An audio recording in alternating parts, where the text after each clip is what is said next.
देखिए, जहाँ तक आप हरियाणा की बात करें, हरियाणा तक का तो कोई इश्यू है नहीं। हमने तो सारी फसलों पे एमएसपी देने का काम किया है।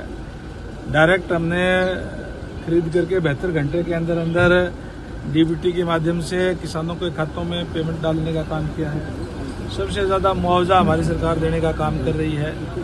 ये इश्यू अगर पंजाब का है तो पंजाब की सरकार से बात करें, या और दूसरी हमारी कोई और दूसरी सरकारें तो उनसे बात करें। हमने तो सभी फसलों पे एमएसपी देने का काम किया है। फिर भी किसान भाइयों को जो शिकायत है उनकी मांग के ऊपर माननीय हाई कोर्ट के रिटायर्ड जज साहब के अध्यक्षता के अंदर कमेटी बना दी उनकी शिकायतों के लिए। उसके बाद कोई बात रह नहीं जाती। और जहाँ तक बात किसानों की बात है, किसान तो हम सारे ही हैं, हम भी किसान हैं, लेकिन लॉ एंड ऑर्डर बिगाड़ने की इजाज़त किसी को नहीं दी जा सकती। और ये सरकार की जिम्मेदारी है कि वो कानून व्यवस्था को मेंटेन रखे, क्योंकि पहले भी जिस तरीके से आपने देखा था कि दिल्ली के अंदर लाल किले के ऊपर चढ़ना, और ये कोई आंदोलन इस टाइप से नहीं होता।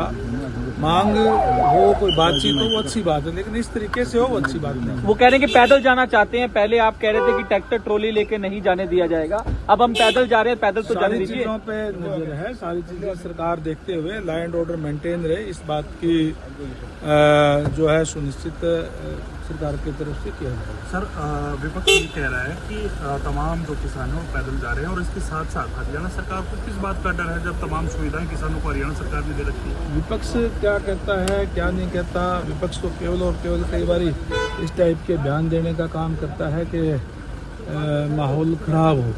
विपक्ष को भी सकारात्मक भूमिका निभानी चाहिए। विपक्ष को ये भी चर्चा करनी चाहिए कि जब हरियाणा प्रदेश जो है 24 की 24 फसलों पे एमएसपी देने का काम कर रहा है, सबसे ज़्यादा मुआवजा हमने देने का काम किया है, इन बातों पर चर्चा विपक्ष करे ना।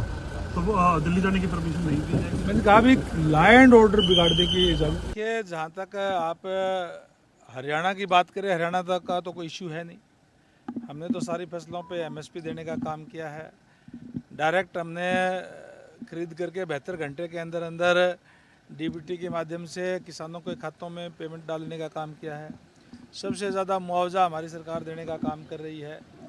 ये इश्यू अगर पंजाब का है तो पंजाब की सरकार से बात करें, या और दूसरी हमारी कोई और दूसरी सरकारें तो उनसे बात करें। हमने तो सभी फसलों पे एमएसपी देने का काम किया है। फिर भी किसान भाइयों को जो शिकायत है उनकी मांग के ऊपर माननीय हाई कोर्ट के रिटायर्ड जज साहब के अध्यक्षता के अंदर कमेटी बना दी उनकी शिकायतों के लिए। उसके बाद कोई बात रह नहीं जाती। और जहाँ तक बात किसानों की बात है, किसान तो हम सारे ही हैं, हम भी किसान हैं, लेकिन लॉ एंड ऑर्डर बिगाड़ने की इजाज़त किसी को नहीं दी जा सकती। और ये सरकार की जिम्मेदारी है कि वो कानून व्यवस्था को मेंटेन रखे, क्योंकि पहले भी जिस तरीके से आपने देखा था कि दिल्ली के अंदर लाल किले के ऊपर चढ़ना, और ये कोई आंदोलन इस टाइप से नहीं होता। मांग हो, कोई बातचीत हो, वो अच्छी बात है, लेकिन इस तरीके से हो वो अच्छी बात नहीं है। वो कह रहे हैं कि पैदल जाना चाहते हैं। पहले आप कह रहे थे कि ट्रैक्टर ट्रॉली लेके नहीं जाने दिया जाएगा, अब हम पैदल जा रहे हैं, पैदल सारी चीज़ों पे नज़र है, सारी चीज़ें सरकार देखते हुए लॉ एंड ऑर्डर मेंटेन रहे, इस बात की जो है सुनिश्चित सरकार की तरफ से किया जाएगा। सर, विपक्ष ये कह रहा है कि तमाम जो किसान हैं वो पैदल जा रहे हैं, और इसके साथ साथ हरियाणा सरकार को किस बात का डर है जब तमाम सुविधाएं किसानों को हरियाणा सरकार ने दे रखी है? विपक्ष क्या कहता है क्या नहीं कहता, विपक्ष तो केवल और केवल कई बार इस टाइप के बयान देने का काम करता है कि माहौल खराब हो। विपक्ष को भी सकारात्मक भूमिका निभानी चाहिए। विपक्ष को ये भी चर्चा करनी चाहिए कि जब हरियाणा प्रदेश जो है 24 की 24 फसलों पे एमएसपी देने का काम कर रहा है, सबसे ज़्यादा मुआवजा हमने देने का काम किया है, इन बातों पर चर्चा विपक्ष करे ना। तो वो दिल्ली जाने की परमिशन नहीं दी जाएगी? मैंने कहा भी लॉ एंड ऑर्डर बिगाड़ने की इजाज़त किसी को नहीं दी जा सकती।